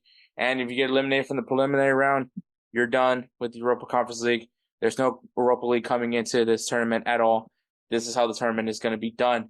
I think I've already said a lot of good things about the Europa Conference League. I think it opens up opportunities for clubs that don't get necessarily a fair shake at Champions League and even Europa League. So I think that this is great for those smaller clubs. They get a bit of that away from money, and I think that that's a positive. Last year we got to see Olympiacos win the Europa Conference League, and you saw how amazing the Olympiacos fans went after winning that trophy. So you see what it means to those kind of clubs, and I think that's one of the things I'm glad that the Europa Conference League is still part of the 3 tournaments for UEFA. So I'm happy that it's going. So that's what benefits is those teams that don't necessarily get their moment. This is where they get the moment.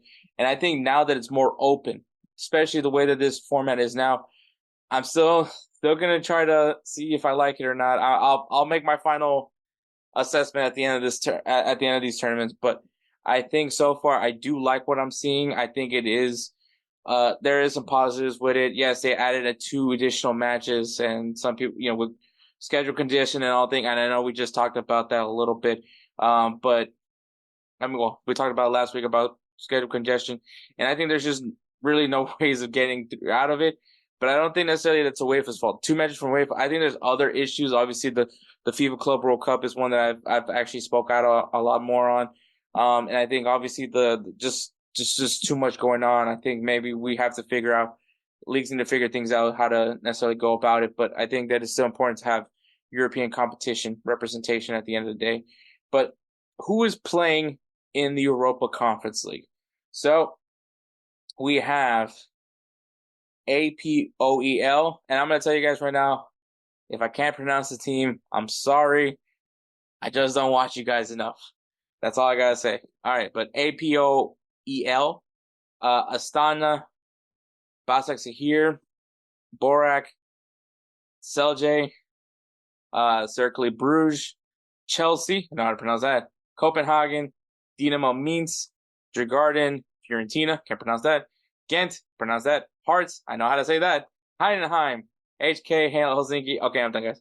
Jagiellonio, Jagiellonio.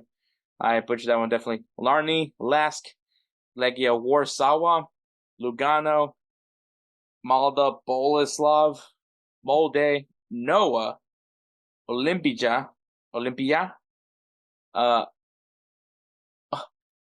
Ammonia, Paphos. This is a Greek team, I just know it. Panathinaikos, Petroclub, I can pronounce that. Real Betis, I'm sorry. Shamrock Rovers, SK Rapid, St. Gallen, the New Saints. That just sounds kind of cool. TSC, Vikinger, Reykjavik, and Victoria SC. So those are the teams that are being featured in the Europa Conference League. My team to watch for the Europa League, and I think I'm going to say this because of the fact that I just recently used them. Actually, I used them for last year's EAFC 24. Still waiting to play FC 25. I think by the time that this episode drops, I'll finally have been able to play FC 25. So we'll see how I feel about FC 25 because I did buy it. I know some people are probably saying you're an idiot, and I agree. But I'm going to say Molde. Molde, I actually got to play with them last year for FC 24. If you guys don't know how I do when I do career mode, I do two different types of career modes. I do the well, no, I didn't say. Did I say two? No, I do three types of career modes. I do where I retire an active player. Sometimes a player that I like. Sometimes just I find the oldest player in the league and I just make them retire and then they become a manager. I do that. Then I do obviously the Road to Glory, where obviously you pick a team from from League Two in the English system and you try to get them all the way up to the Premier League and try to win some titles. So, I do that one.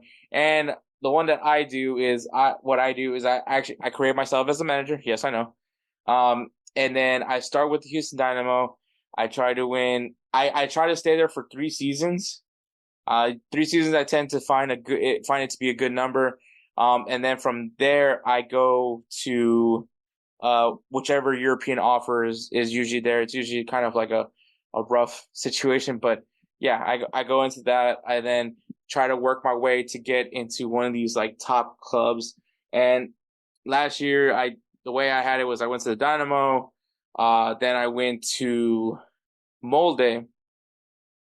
From there, I got the job for Benfica. Then I got the Celtic job. Then I got Bayern Munich.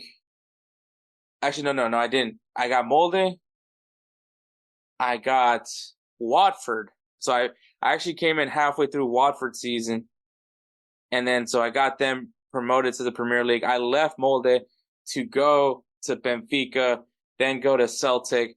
Then I went to Bayern Munich, won the Champions League with Bayern Munich, and then I got the Real Madrid job. So at that point, Real Madrid was a completely different team. It was really weird looking. A lot of older players, a lot of guys that wanted just to get out. And so I got to rebuild Real Madrid and bring in like the new version of Los Galacticos with some regen players. So completely different. I mean, if you guys want to do it, I recommend. It's kind of fun.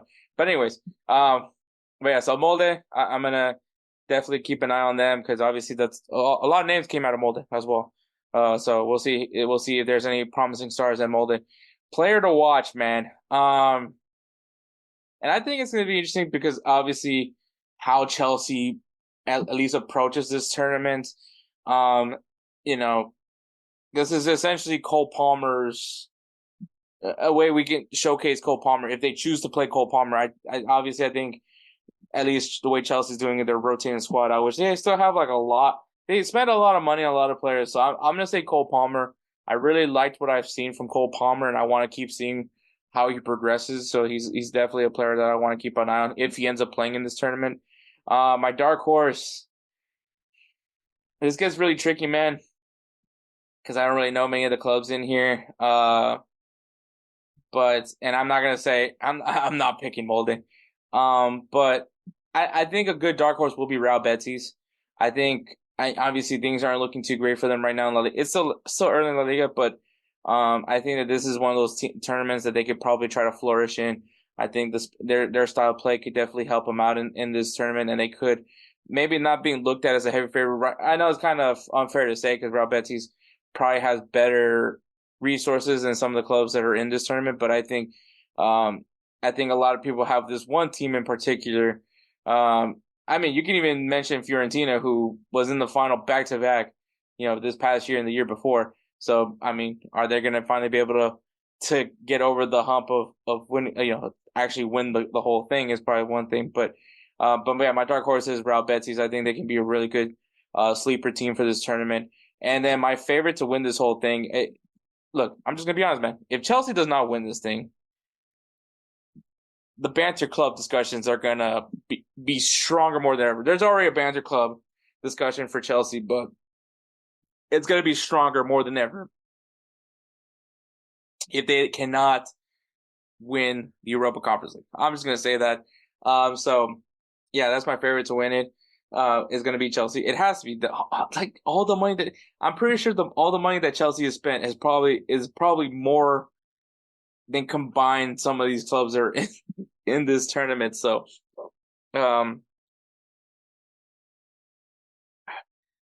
it's just not fair to everybody else. But I mean, Chelsea spent all this money. It's got to work eventually, right? That's all I gotta say. That's all I got. Dang, I got hiccups now. Oh man. I'm really hoping that this doesn't keep going while I'm recording this because I am not trying to stop. So hopefully I'm done having hiccups, but we'll go. But all right, that's the Europa League. All right, Players of the Week is brought to you by SeatGeek. SeatGeek is an amazing ticketing site, app, however you want to use it. Once you guys go on SeatGeek, has this amazing grading system using colors. If it's red, that means it's a terrible deal. You're going to find a better deal elsewhere. Keep looking.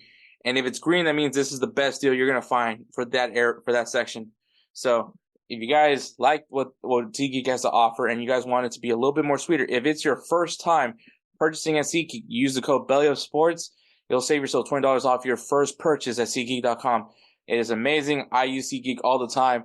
So whether it's going to a concert, going to a live sporting event, it is hands down. I found my best prices, best deals at SeatGeek. And I'm speaking for it as someone that has used it plenty of times. So if you guys want to experience what SeatGeek has to offer, go check it out. And then throw BellyUpSports at checkout to save yourself $20 off your first purchase at SeatGeek.com. SeatGeek, life's an event. We got the tickets. So Players of the Week. Edwards Player of the Week is Robert Lewandowski, who scored 2 goals in Barcelona's 5-1 win against Villarreal. Solid performance. Edward loves his Robert Lewandowski. And so Robert Lewandowski back on the board for Players of the Week. And my Player of the Week is Enzo Millot, who scores a goal and 2 assists in VfB Stuttgart's 5-1 win against Borussia Dortmund. Solid performance from Enzo. 2 assists, gets a goal. True contributor. There was also players on that team that scored 2 goals as well, but I mean, come on, man. A goal and 2 assists, it's 3 goals right there for himself. 3 goal contributions. That's impactful. But all right, man. So games to watch this weekend. We got the Seattle Sounders taking on the Houston Dynamo. There is important implications on this one because if the Dynamo I don't know if it's win or draw or if it's just win, but they are in a position where they can clinch a playoff spot and not have to worry about the wild card. So very, very important match. We got LAFC versus FC Cincinnati, potentially an MLS Cup final matchup. Vancouver Whitecaps versus the Portland Timbers. That's going on the MLS. In Liga MX, we got Toluca versus Atlas and Chivas de Guadalajara versus Monterrey and America versus Pumas. So some juicy action there in Liga MX. In Liga, we got PSG versus Stade Rennes and RC Lens versus Nice. In the Bundesliga, we got Bayern Munich versus Bayer Leverkusen. The rematch, we'll see how that turns out for Bayern Munich. We got VfL Wolfsburg taking on VfB Stuttgart as well. Can they follow from that 5-1 performance against Borussia Dortmund? In the Serie A, we got Udinese versus Inter Milan. Inter Milan coming off of that defeat in the Milan Derby. How do they respond against Udinese?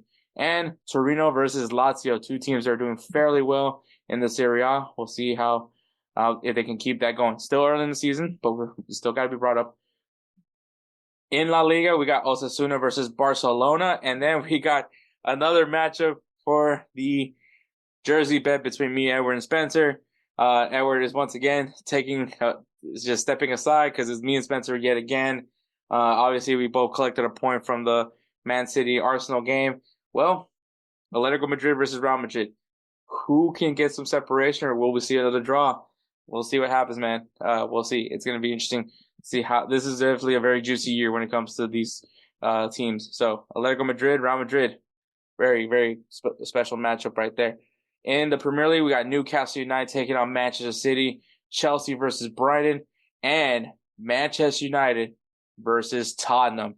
Obviously, this is not all the games going on this weekend, but if you guys need a good beginner's guide, well, we got you some matches that you might want to enjoy. So go ahead and check them out this weekend. But all that matters at the end of the day is you're watching some footy. So go ahead and we're going to go ahead and take one more break, and then we'll go right into 3 Up, 3 Down, Liga Kits with Jose Tellez of Golz TV.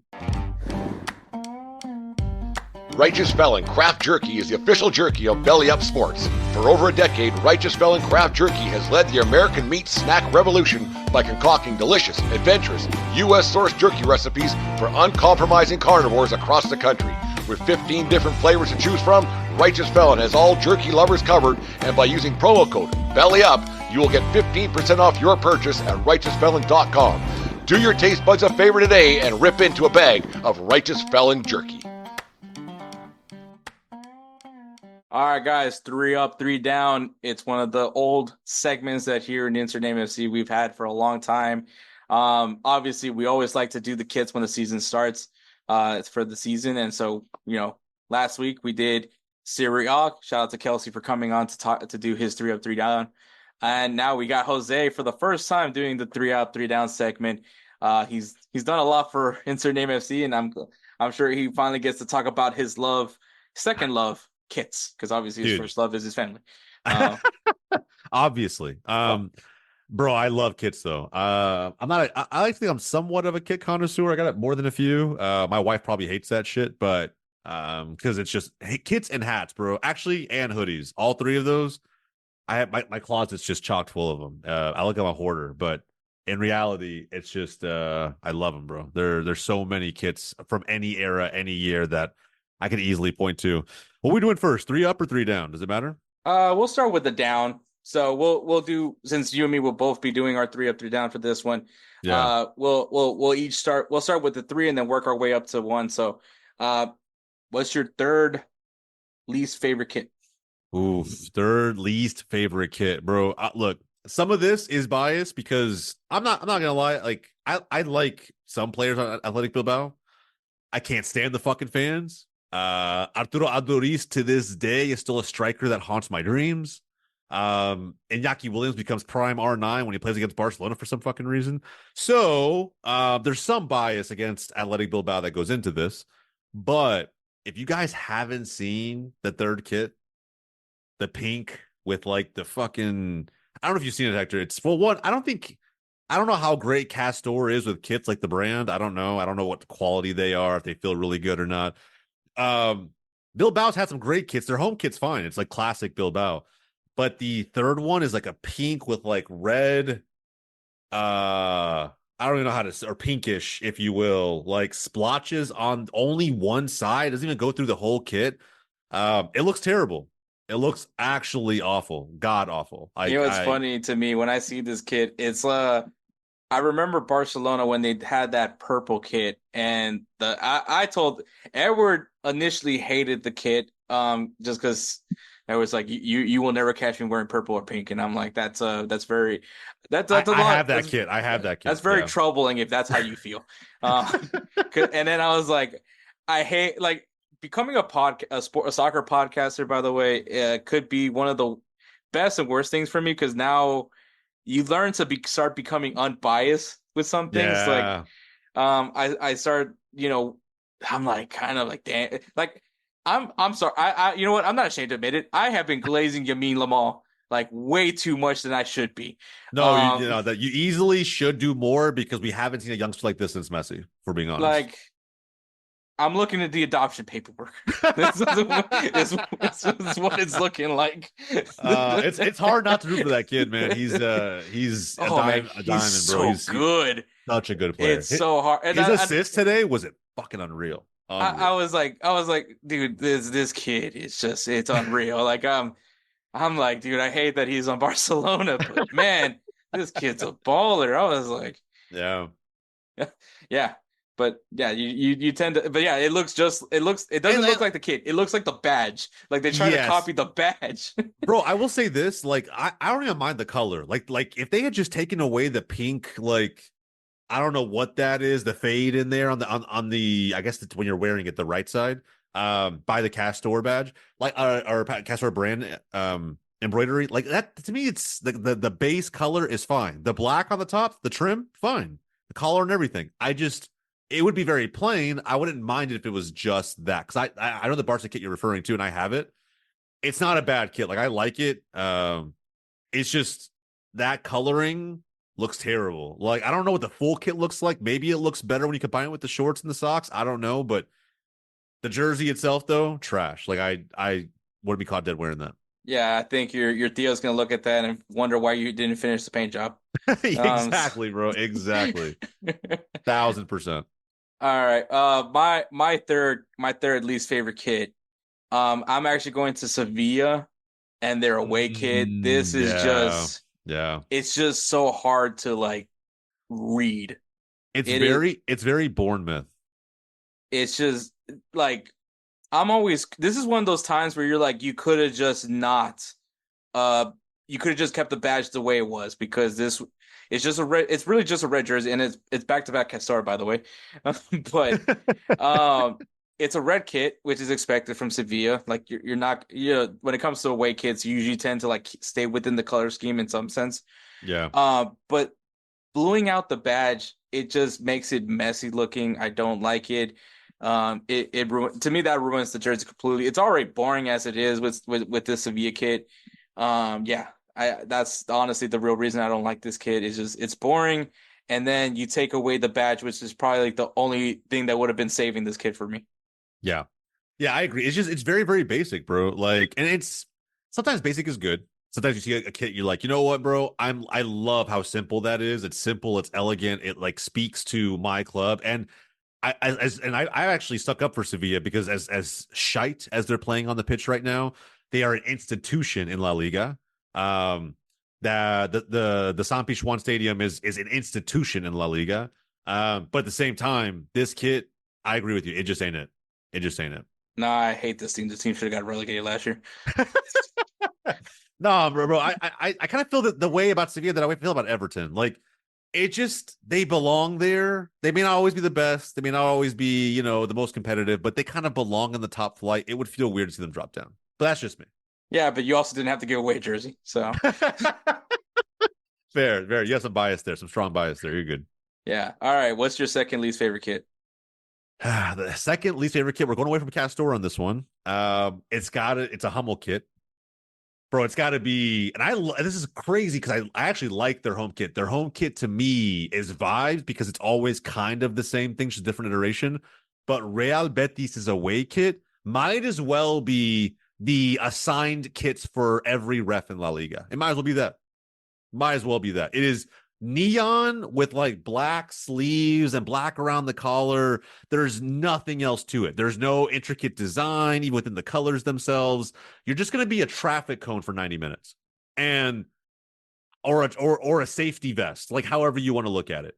It's just not for me, bro. Like, I'm sure the shorts are black and the socks might be black or neon. I don't really know what the full kit looks like, but I felt this way when the kits dropped. I was like, what were they thinking, bro? At least with like Barca's neon kit, there's like more than a few things going on with the design. I don't mind neon. Neon's kind of a hard color to get right.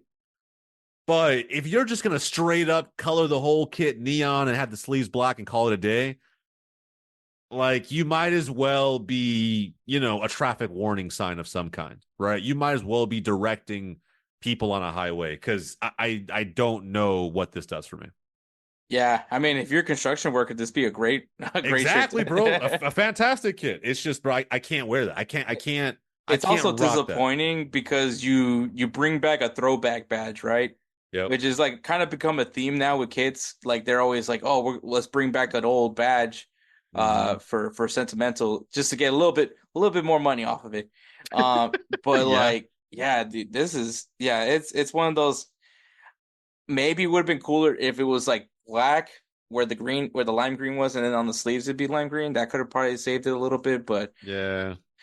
yeah, it's not a good look at all. Yeah, Real Betis, which the home kit, class, which is what you expect from them. But yeah, this wasn't it. My number two least favorite kit is actually Valencia's third kit. Uh, I lose the badge. I honestly like I forget the badge is there because it's like very much camouflage into all this orange, which is It crazy to reminds get me of me to. Ivory Coast. Does it It's feel an like Ivory Ivory Coast? Coast kit. Yeah. It's an Ivory Coast kit. Like it's literally That's that. basically it. Yeah, like I think that's literally what Puma did, which I believe Puma is the Yeah. jersey sponsor for Ivory Coast. They literally just took off, just slapped the sponsor, slapped the Valencia badge, and it was like, call it a day. Yep. So I agree, bro. Yeah. It's I don't know. I don't I see where you're like where they were going, where they were trying to go with it. And like, I think even traditionally with Valencia, when they've done like orange third kits, they've been like interesting, like having other aspects to them. I don't know what it is about Puma right now and that how they want to do some of their like simple-ish designs. But like, bro, like Valencia's home kit, kind of the same thing. Nothing really sexy about it. I guess maybe like some of the underarm, pattern that I goes think it's down to kind the of weird waist. that they decided to like change the badge color for the Yeah. home kit. Like, I mean, So it this is me. matches. So it matches the kit. Yeah. Yeah, I'm just being nitpicky at this point, but like, I feel like when it comes to home kit, you gotta keep the badge at least as original it is to it. I'm surprised they didn't even try to color match. Well, actually, I mean they basically color matched with the orange kid. Yeah, it's a tough one for me. I mean, maybe if the greens were white, I probably would have just looked away from it. But yeah, it's already boring as it is, and you just hit it. It's an Ivory Coast kid. Like if I watch the next Ivory Coast match and they're wearing this, I'm like, all right, so Puma just being lazy. Exactly, bro. Exactly. And then my number one least favorite kit, my if you could say like the one I like the most, I guess you could say of the kits that I hate, Oh, this is the worst kid. is this is gonna be really nitpicky because there's nothing like when you look at it, there's nothing very wrong about it. It just looks like a training top to me, which is Hirona's third kit. It's Mm. like a pinkish maroon. There's nothing sexy about it. This is what I mean with Puma. I don't know what it is about Puma the last couple seasons. Their kits just haven't been it. Like even if you look at like leagues abroad, like Manchester City's kit, that they wore, was it in Champions League? The weird looking one. It looks like a blue, yellow, and white type of scenario. It looks trash. I'll be honest. It looks terrible. But this one is like the exact opposite direction. It's simple. I just don't like it. I wouldn't rock that. I wouldn't buy it for my closet. Like I wouldn't rock that on the street anywhere. It's not for me. The Girona way, right? The Or third, the third shirt. kit. Yeah, the third Okay, kit. yeah, this one to me, like, I'm just like, if you really did not want people to think that you have an affiliation to Manchester City, which is kind of hard already because you have the Etihad Airways, and obviously it's Puma as well, but like this might be Manchester City's next kid next year. Yeah, That's just what it's like they're trying it out. You know what I mean? Like they're giving it a run before City gets their hands on it. I don't know. It's just okay. Like if you told me this was a pre-match top, I'd believe you. I wouldn't think this was like a game jersey. You know what I mean? Like I don't know. It's me nitpicky a little bit, but it's just not for me. Yeah, and my number one, the kid I hate the most is Mallorca's away. You talked about your thing about with Real Betis being like a kind of like a safety vest.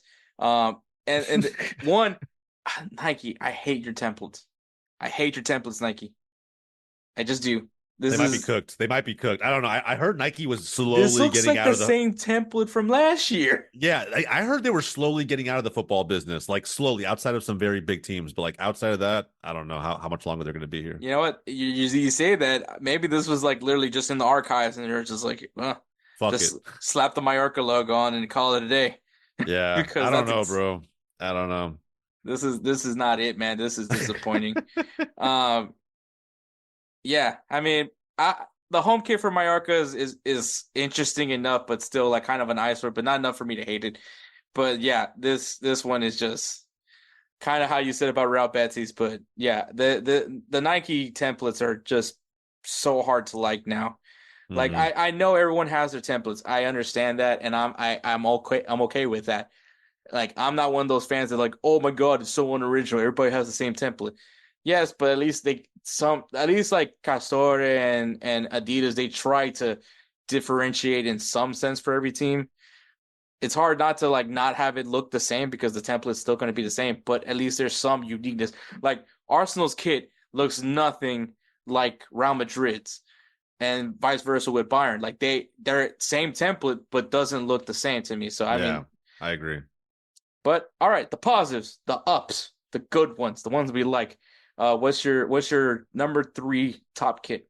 This was kind of a hot take. I like it because in a weird way, it reminds me of Arsenal.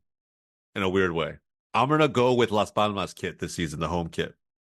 Um, it's got Arsenal vibes from last season with the collar, with the concentration of shapes around the collar, around the sleeves. I don't mind the colors. I think, and I think the hot take part is like one. A lot of ballers that I know don't like kits with collars on them, like actually flap down collars. Which is crazy to me because I love the color.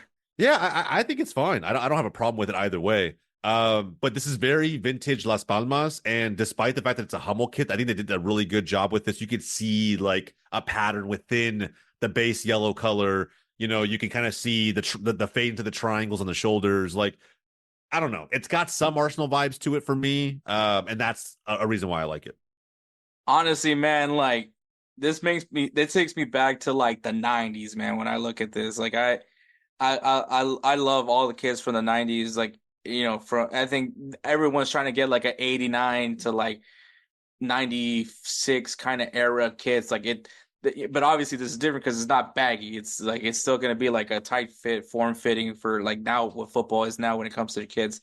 But Correct. and it's kind of for me, it gives me like the nostalgia, like being that I'm Salvadorian and uh Cadiz has a connection with El Salvador, being that Mario Gonzalez, that's where he played.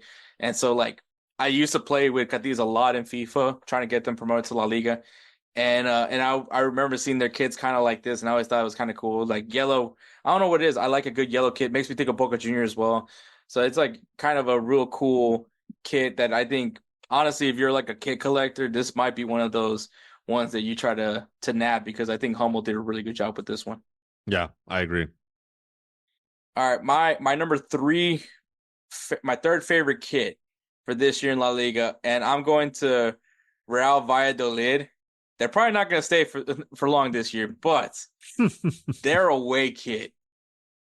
I mean, this is like I said, if you can do a white kit, which obviously I'm Madridista, I'm a sucker for a white kit.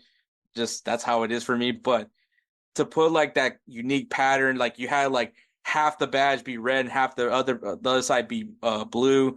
Like it's just I think it's cool. The badge, the sponsor almost like makes this jersey even better for me.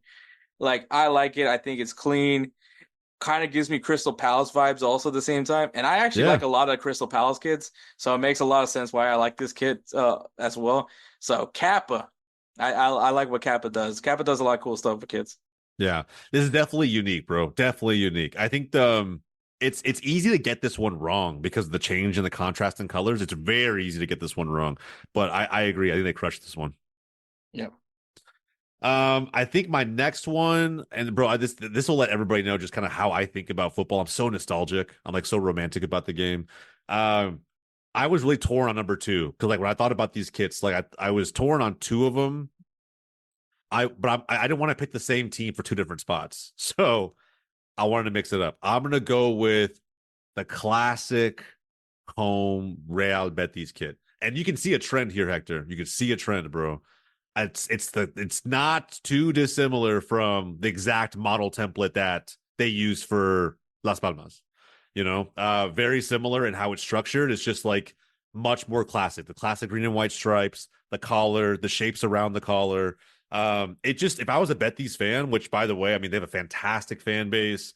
They got more than a few, Barcelona players carrying them right now. Shout out Abde and Victor Roca.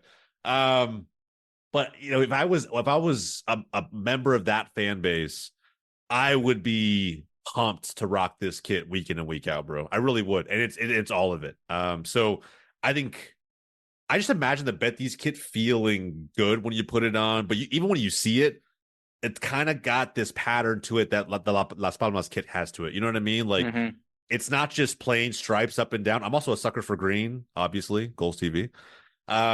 Green's probably my favorite color, and I really, really like how this kit just comes together every year. I can't think of a home kit from Betis that I've looked at and didn't like. Yeah, I think kind of how you mentioned about Las Palmas. I think also another thing, if you're a kit collector and you love the retro look, because that's exactly what Hummel's giving you.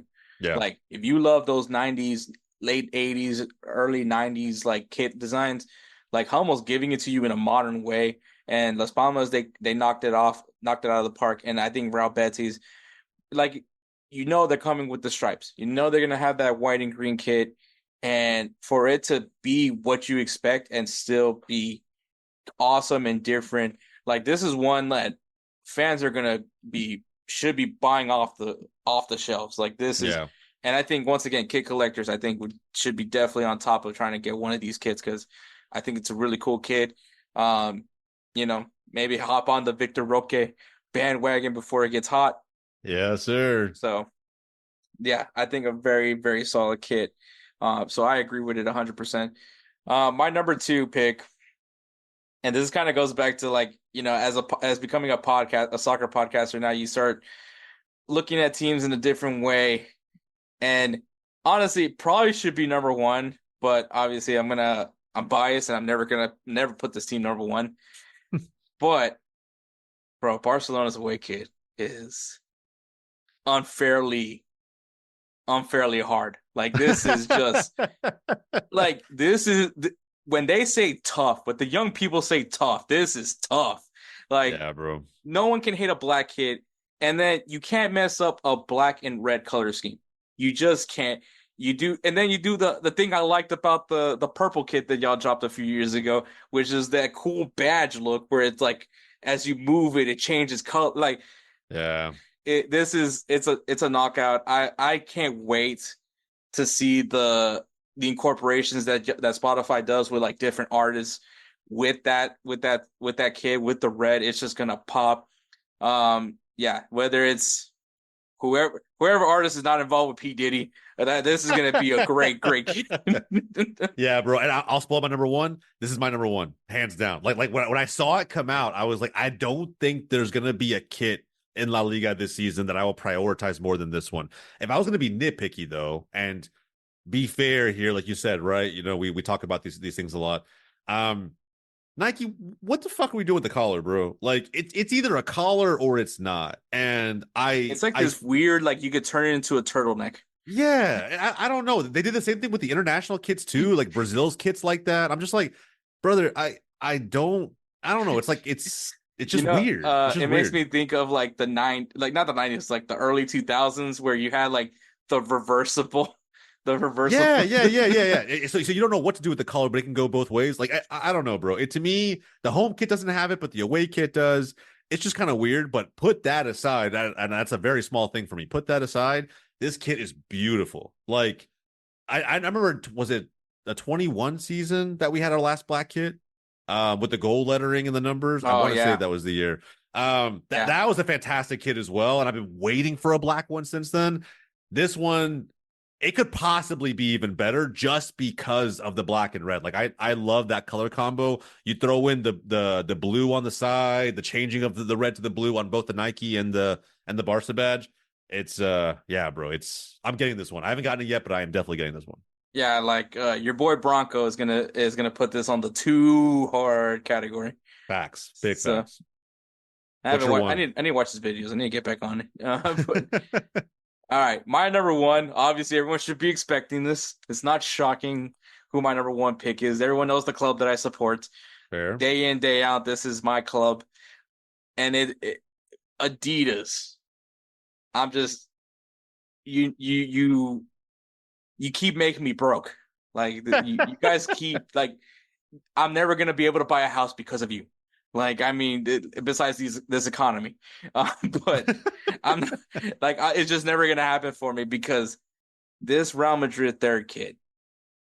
As soon as I saw this, and as soon as I saw the three Leafs, like you're like I was telling my sister like if she notices when because my sister's a Gen X.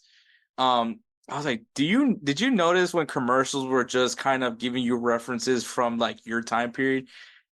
And she's like, yeah, that's not new. She's like, no. And so I'm like, so just everything, all I see like on TV is just like advertisement wise, is just gonna be pointed at me. And she's like, yep. Yep. I was like, I hate this. I was like, worse enough that I already have bands that I listen to having a greatest hits album. But now I have the realization that I'm gonna start seeing Kid and Play in freaking Geico commercials. Like Yep. I'm just, this is my life now. And so and that's what Real Madrid did. They hit me with the three Leafs. I'm a sucker for collars. If you hate collars on a soccer kit, then fuck you. And also gray. I don't know what it is, gray and white. It's just I thought it's a great color. I love the fact that they whited out the Real Madrid badge too. It to me this is just like the best kit. This is the kit I'm gonna be trying to buy this year. Yeah, fair enough, bro. I mean, look, it's a good kit. I have nothing against it. Obviously, just like you, I'm never gonna put like Madrid top any of my list. But I think this kit though, it doesn't feel like it's a recycled template. You know what I mean? Because not that the orange one does, but you guys have had the orange kit before. This one felt like it was a little more special for Madridistas everywhere. So I think all in all, like it's being a Madrid fan and being Los Blancos, right? You get the same. It literally, I mean, only the most subtle details change with the home kit because it is just all white. The away is usually like some kind of retread. They went a more unique route for this one, and I like it. Yeah, I know you can't love it, and I can't totally love get it, but I do like it. I do like it. Yeah, man, it's once again just take all my money. That's basically what it is, man. But all right, that's 3 up, 3 down. La Liga, obviously next week is the Premier League, so we'll see how that goes down. May definitely be trying to bring in somebody to come talk about it. Might be Kelsey Coin. I'm no spoils. It might be Kelsey. Obviously got to bring in the super sub at all times possible. But Jose, man, thank you for coming on. Thank you for being part of 3 up, 3 down. Obviously, it's one of those show's favorite segments to do, especially when it involves kits. So hell yeah. Anytime you need me for kits, to talk kits in any way, shape, or form, bro, I am down. I might have a few hot takes, but I'm always down. Great to know, man. All right. Jose Tellez, everybody, make sure you guys check him out. Golz TV, man. Golz.tv. Lots of stuff. You're going to see my pretty mug there every once in a while. Orlando fans, be happy that I'm supporting you. So yes, sir. That's all you got to take from that one. But obviously, Jose, always great to have you on. I appreciate it, Hector. All right, guys. Thank you so much for Jose to come on and talk footy with us. Always great to have him on. Always great discussions, man. Check Jose and everything Golz TV on Instagram at GolzTV and on the X at GolzTV. Check out Golz TV, Golz.tv. It is free right now to check it out. Be on the lookout for that app, man. It's going to be awesome. I can't wait. You'll see me there on some of their original programming. And, of course, Insert MFC is available on Golz TV. Also, shout out to the BellyUpSports Network. Check their website out, BellyUpSports.com. Lots of articles being written right now. It's hot right now, right? NFL is back. College football is going on. MLB is it's close to the postseason. WNBA, where everyone wants to know what's going on with Caitlin Clark. Like, it is just nonstop sports talk right there. So check them out, BellyUpSports.com. Follow them on Instagram and the X at BellyUpMedia and at BellyUpSports. Lots of great podcasts from Corner Booth Pod, High Low Sports with Kelsey and DJ. No credentials required. Just so many great podcasts. Jockstrap Sports. It's just so much ideas, so much mind, so many people from different parts of the country to talk about sports that they love. And you can find us, Insert MFC, over there as well. So go ahead and check it out at BellyUpSports. And of course, man, Shout out to our guy, Roosevelt Spencer, the namesake of the Roosevelt Spencer's Player of the Year award. So if you guys like the beats and intros for this podcast, well, hit up Spencer on Instagram at ThatGuyDope. Once again, at ThatGuyDope. If you guys need some beat work done, Spencer will take great care of you like he always does with us. We love Spencer so much that he's the namesake for our Roosevelt Spencer's Player of the Year award. So that should tell you everything you need to know how we feel about Spencer. We love him very much. So thank you so much for listening to episode. Sheesh, what episode are we on now? I think we're episode 188. Yeah, we're episode 188. So thank you so much for listening. Catch us next week for episode 189, which I'm sure we're going to have some more fun football discussions. But thank you so much. Take care, guys.